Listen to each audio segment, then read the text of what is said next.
You're tuned to WPKN in Bridgeport, 89.5 FM, listener-supported radio. I'm going to hit this. This is pretty intense, and everybody loves Latin music. A lot of people, Italians, Jewish culture, black, white, brown. Back in the 50s, at the Palladium, that was a time when everybody and their uncle went salsa dancing. The mambo was happening, and everybody of every shade, every ethnicity went and they danced. And you need to know that. And there's a reason for that. And I just received a text from Ulises, who's the leader of Conjunto Guantánamo, and he told me he's on his way to his crib, and hopefully he'll be able to give us a call and we can talk to him a little bit about that band. It's a great band. It's only 6 guys, and the sound that they put on it's Afro-Cuban sound that just captures your attention right away. Los Soneros del Barrio, Las Mujeres Son, and we heard from Conjunto Guantánamo y Yo Ganga, and La Parranda de los Cansaos, Charlie Santiago, and Salsa Sabor. You're tuned to WPKN in Bridgeport. It's still early. We still have some more time to go. So while I'm waiting for Ulises to call me, let's listen to some of this, and we'll be right back. So welcome to La Esquina Latina, and OT, thank you so much for turning them on to that. I appreciate that. That's good looking out.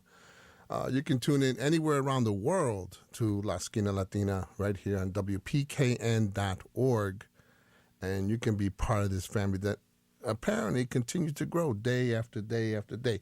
We're waiting to hear from Ulises from Conjunto Guantánamo, but until then, we're going to listen to something else from Conjunto Guantánamo. Yeah. They're bad. They're super bad. Hello, Florida.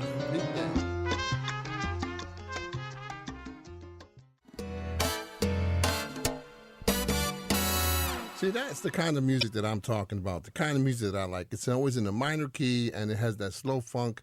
And speaking of slow funk, I'm going to tell you something. Ulises, are you there? Sí, señor. Hey, my man, ¿cómo está? ¿Cómo está? Hey, listen, I've been playing some of your music, at the Vivir del Tumbao, and it's just smoking, man. It's just smoking. We really enjoy that kind of music here on La Esquina Latina. I read an article about you and the band that recently you played at a music workshop at Global Voices. Do you remember? Yeah, that's right. Was that in Lowell, Massachusetts? That's correct. Well, I found it very interesting how you were listening to all the other musicians, and they were musicians from different parts of Africa or different parts of the world. They were folkloric musicians from different parts of the world, yes. Okay, and all of a sudden, as you were listening, you got this vision, this train of thought, and how all that music composes la música nuestra. And I found that very, very, very exciting. The way you presented that to how you presented the whole thing. You brought it all together. You call it the glue. The glue that brings the music together. Louis, do me a favor. That was a little bit ago, and I don't remember. Would you please remind me what I said? You caught me off guard there. I'm sorry. It's good to be reminded. Would you Sure. just refresh me? Sure. There were 12 participants in total, arranged in a semicircle. Yeah, and they took part in a workshop, and all of a sudden this idea came to your head. You were able to discuss all the elements, how everyone shared their music. They all converged in Cuba, which became the glue that bound everything together after a long period of development. Eventually developed in son, rumba, mambo, cha-cha-cha, guaracha, etc. I found that intriguing, and I know this is an interview that we weren't going to do at length, but I want to call you again, and perhaps I want to maybe come down and visit you guys performing and do a little bit more of an in-depth interview with all of you. Then you have 6 people. That's it, right? That's right. And yet you put out this sound that's like, it's a great sound. Thank you. And you play a lot of tunes in the minor key. That happens to be one of my favorite things. Well, I'm glad you like that. You guys got an upcoming album going to be released, a holiday Christmas album in 2018. We're going to be releasing our first single very, very soon. As a matter of fact, it is almost about to come off the presses. We were about to release it, and then we stopped for a second because we wanted to make a couple of important finishing touches on it that we realized that we needed. But it's almost about to come out. I'm so excited about it. As an independent musician, it takes all of your blood, sweat, and tears to put music out, and it takes a lot of time also. And sometimes there's a bit of time between releases. We haven't released anything in about maybe 2.5 or 3 years, but we're about to release a whole avalanche of traditional Cuban music. And so the first single that's coming out is going to be called Cuchillo para la Piña Cubana. And the tracks that we're about to release are tracks that are, for the most part, forgotten.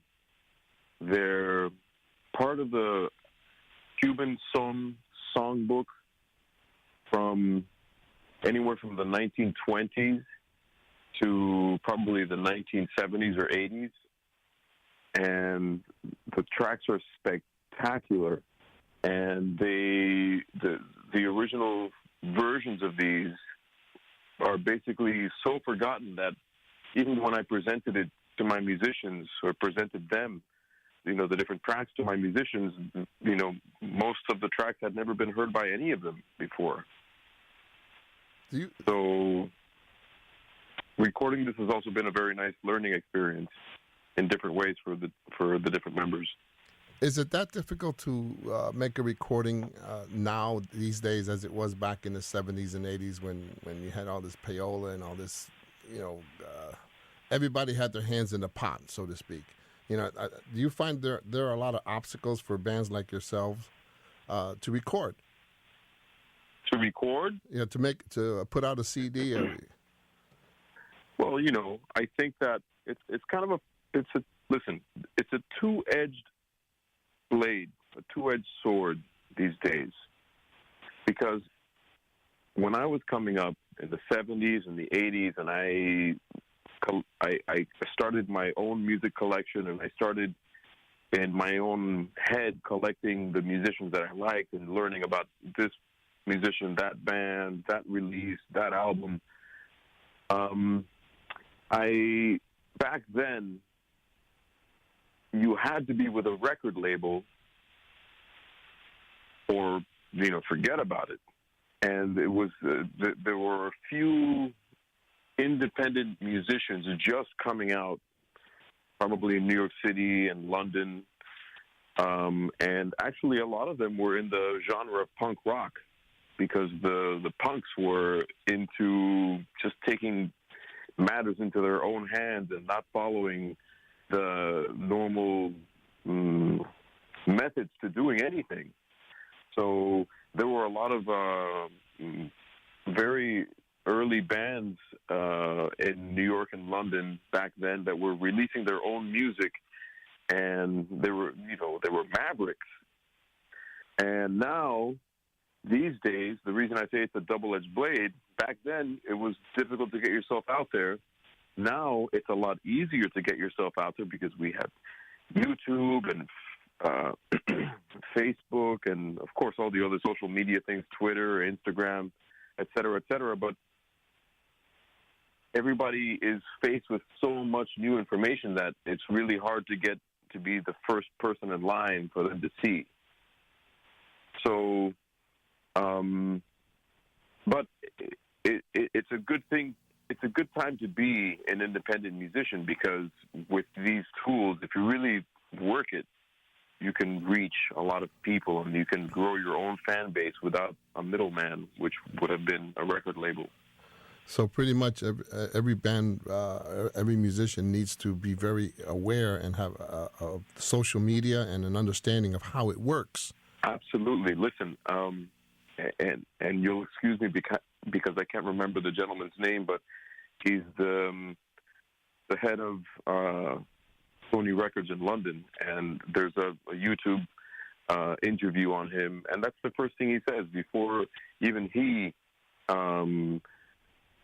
pays attention to anybody. He has to make sure that they're able to make noise online for themselves, just by themselves without anybody's help. Huh. And if they don't have that, he won't even look at them. Really? Absolutely. Wow. So see that, and that's something that musicians, young musicians and old, need to have or be, or at least be aware of, because if not, they're going to go in there and they're going to spin their wheels. Mm-hmm.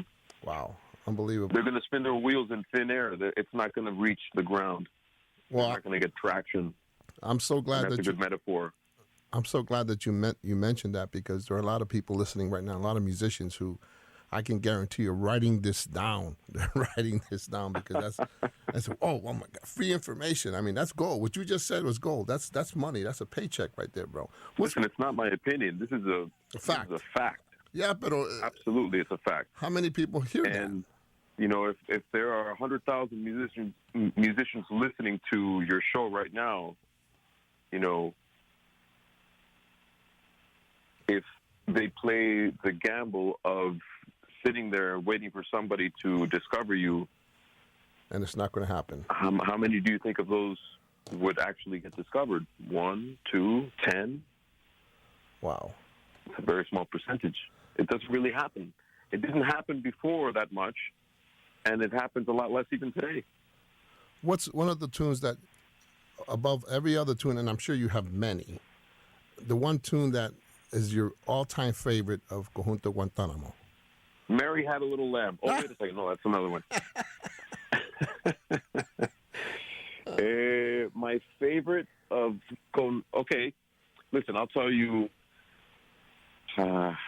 one of my favorite tunes that's coming out. I can't really have a definite number one favorite because actually, you know, I know that as a record collector in the past, I used to, you know, buy the album and there was 1, 2, maybe, you know, good songs on it. And the rest was like, oh, you could barely listen to it. But this album that we're putting out, all of them, hard to tell it's hard to tell which is the number one song in the whole album. They're all so good. What's available now? What's available now that you've played for a long time? Of the new batch of music, nothing yet. But the first one will be called Cuchillo para la Piña Cubana. Okay. It's a super swinging, super danceable. By the way, everything that we're doing is very, very danceable. And, you know, I like to dance myself, so I have to. Yeah, I think that's one of the most important things. You have to make sure that the music is danceable. Bring the oxygen. Most of the time, you have to bring your own oxygen because you dance 1 to 2, and if you're like 50 or 60, man, you know, that's it. Yeah, exactly. Quite quick. Again, I'm going to ask you for one of your favorite tunes, not from the new music, but from the old music. From the old music, again, I like them all, but Yoranga is a great song, and Vivir del Tumbao is fantastic. I've played those two already. You know, that is, Joseito Fernandez wrote the most famous of all Cuban songs. The two most famous Cuban songs of all are Son de la Loma and Guantanamera. And, you know, he wrote Guantanamera, which is even more famous than Son de la Loma, because everyone in the entire universe knows that. If I go to Japan and play, people will ask me to play Guantanamera, and everybody knows it. So he also wrote Vivir del Tumbao, which, if not everyone speaks Spanish, so it basically, how can I translate that? It means living on the sly. I like that. Right? Living on the sly. No, you got it. Basically in the song, he's saying, listen, this whole living on the sly thing is over. Get to work. No sé how I go. Get your ass to work now. Oh, that's a beautiful message.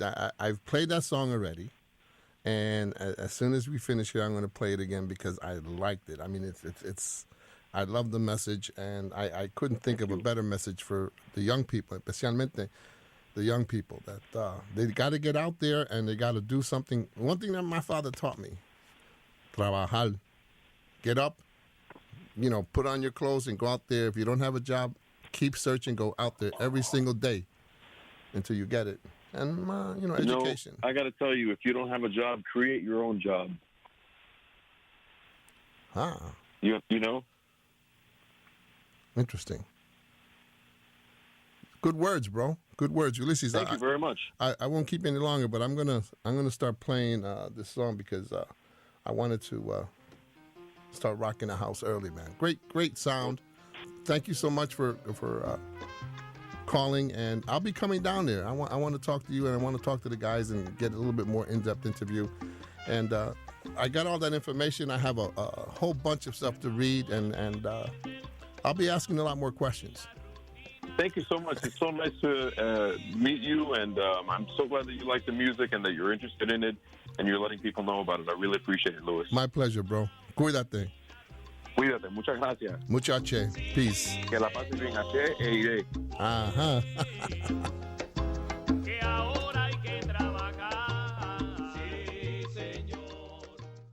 And I want to thank Ulises from Conjunto Guantánamo, and you heard him, and he gave us some really, really sound information. You got to go out there and do it, and you have to be social media savvy. Personally, I kind of stay away from that, but I have my own personal reasons. But if you're a band and you want to get out there, you need to publicize yourself. Well, you heard him. The set before this, we heard Vivir del Tumbao by Conjunto Guantánamo. Alma con Alma, that was a ballad from Descarga Boricua. Alma con Alma. And then after that was Donde Estarás by Yuri Buenaventura. And Ruben Blades after that with Calles. That was a bad.